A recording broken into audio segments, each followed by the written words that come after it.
জীবনে সফল হতে গেলে তিনটা ব্যাপার মাথায় রাখবেন, এটা বলে আমি শেষ করবো। তিনটা ব্যাপার ইনশাআল্লাহ, আপনি যে স্টেজের স্টুডেন্ট হন, আপনি যা চিন্তা করছেন আপনি সফল হবেন। এক নাম্বার, বাবা মার দোয়া নিবেন।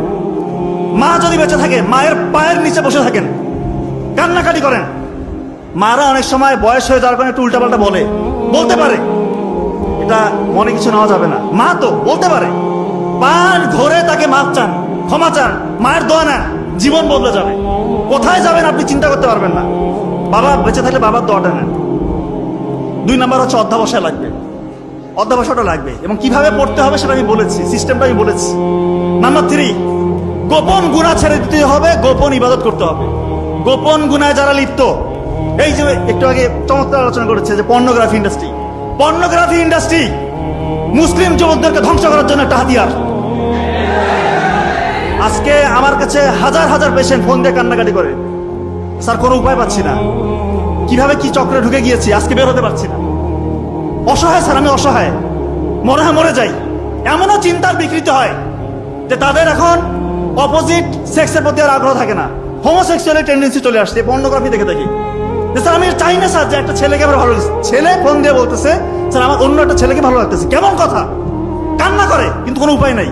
স্যার আমার মধ্যে ওই চিন্তাটাই আসতেছে না স্যার, আমি যে বিয়ে করবো ওই মানে ওই টাকা যেটা আমার মধ্যে নাই, ওই আগ্রহটা আমি হারিয়ে ফেলেছি।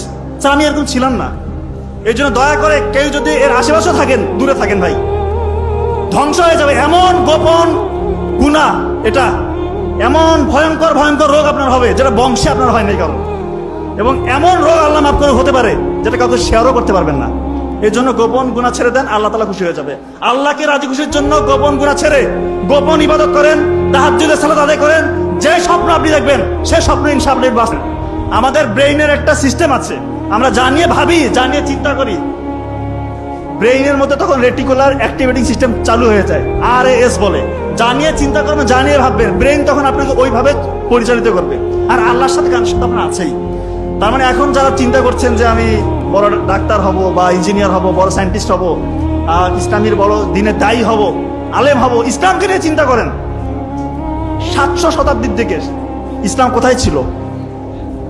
এমন বিস্তৃত সাম্রাজ্য তারা দখল করেছিল, ওই সময় পর্যন্ত কারো অধীনে এত বড় রাজ্য ছিল না। অত শুরু হয়েছিল কোথায় থেকে? একটা সামান্য একটা গোত্র, একটা উপজাতি ছিল তারা। নবী করিম সাল্লাল্লাহু আলাইহি সাল্লামের বদৌলতে তারা গোটা বিশ্ব দখল করেছিল। তো আপনাদের মধ্যে এখন ওই চিন্তাটা জাগ্রত করতে হবে যে হ্যাঁ আমি পারবো।